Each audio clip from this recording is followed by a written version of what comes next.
if the modern streetcar was a privately funded project that businesses had joined in on to go and make money and to be an economic driver, it has some potential. I see the kitschiness of it. There's a lot that needs to be done, though. I mean, can we make it into a monorail and get it off the streets? I mean, this ridiculous choo-choo train is going to be sharing the road, with bicyclists and cars and everything else. And if you've driven through downtown, there's not a whole lot of space for cars and bicycles and pedestrians, let alone a train. But if it were privately funded, and if it were being built to make money, yeah, then it's got a possibility, but it's not. They're touting it as public transportation, and we already have a bus system for the University of Arizona downtown. And they are moving forward on this, and it's pretty clear now. I mean, there's been some distance between our talk of trying to defund this before I went out on my medical leave. You can go to Fix Tucson Roads now, I believe was what it is. If you Google it, I'm sure you'll find it, to see what you can do to go and put a ballot measure in for the RTA in terms of having to stop their road projects. But at this point in time, given the amount of time that's gone by since I wanted to look at stopping the streetcar, I mean, they're moving full steam ahead. And I can only be convinced that they're doing that because of the fear that I drove into them, and you did as well with this show, of our attempts to potentially defund it. I say with tongue firmly planted in cheek. That's the only way the streetcar would be successful. The only way it would be successful is if this was designed to make money and was being developed by a private entity who wanted to see it succeed. But if not, it's just going to be a rolling money sucker. That's all that it is. It's just going to be, you're going to open up those doors and you're going to hear the sucking sound of just the taxpayer money as it rolls down the road. It's going to be just a giant dustbuster, just sucking up taxpayer dollars. All right, let's switch gears.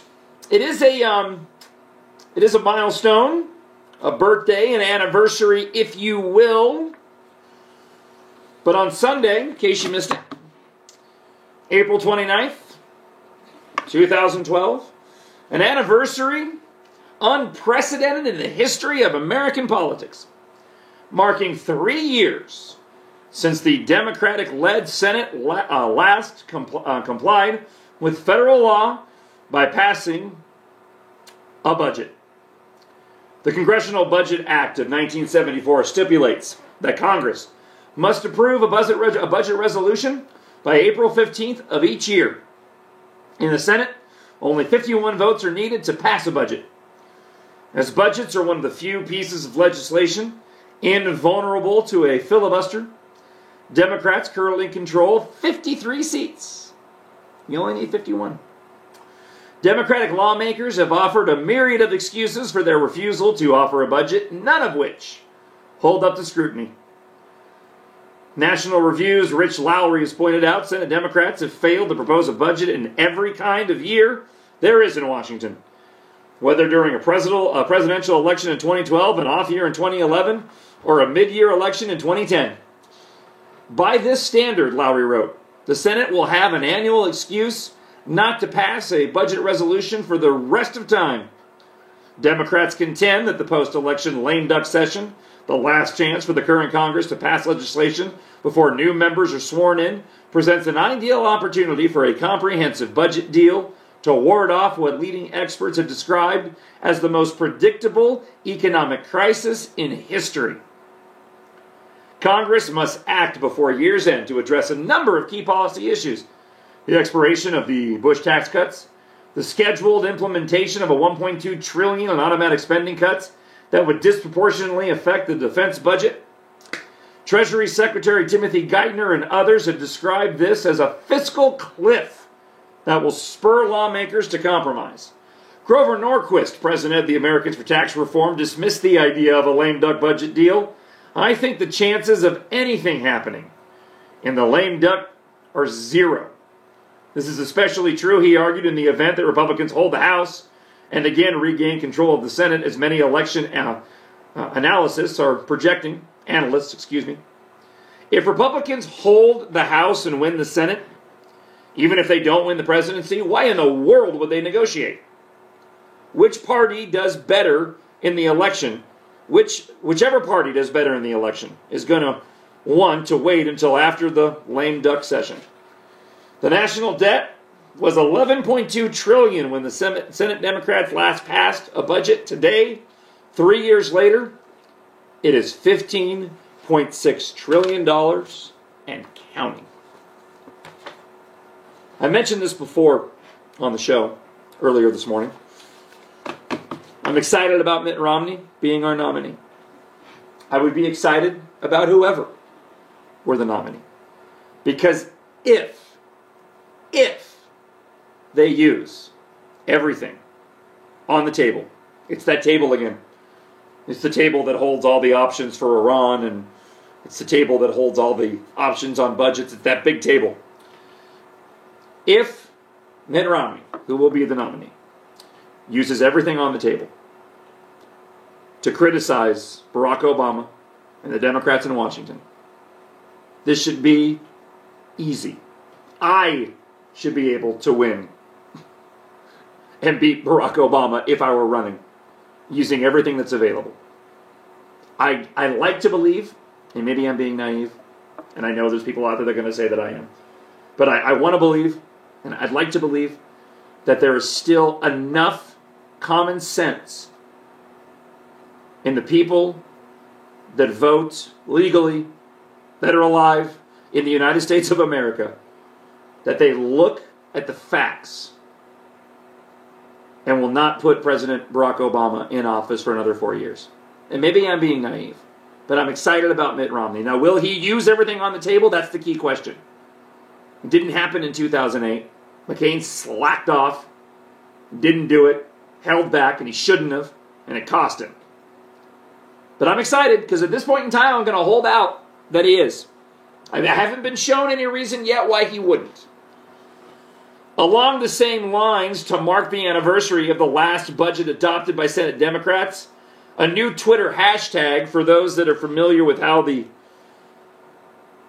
Twitter social networking site works, the hashtag is what you can put on your 140 character updates that you post to clue you in on what you're talking about. The hashtag is 3 years no budget.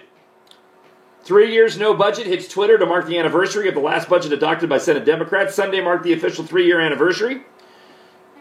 The Office of the Senate Budget Committee, Republican ranking member, Senator Jeff Sessions, released a statement to mark the occasion that tallies up some of the notable statistics from when the Senate Democrats majority passed a budget. I'll share some of these with you. 1,096 days since the Senate majority last passed a budget. $10.4 trillion total federal spending since the budget was last adopted. $4.5 trillion new gross debt accumulated over that time. $15,000 additional debt per person over that time. $15,000 additional debt per person over that time. You got a family? $39,000 additional debt per family. Voice cracked a little bit right there. Understandably so. $39,000 additional debt per family over that time. Now, I don't know about you. I got a family. It's my life. My wife and my kids. I praise God that I'm here, still here with them. I praise God that I still have the medical care that I have that keeps me here with them. I don't know about you, and while I love my job and I do get paid for what I do all right, I could not handle $39,000 of additional debt.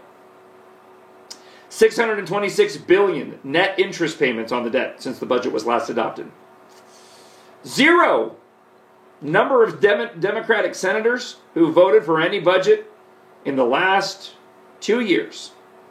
0 number of votes in the House and Senate in support of Obama's budgets this year and last. 511 number of combined votes against it. 51 number of votes needed to pass a budget in the Senate. 0 number of Democrat budget plans brought to the Senate floor in 2010. 0 number brought to the floor in 2011. 0 number brought to the floor in 2012.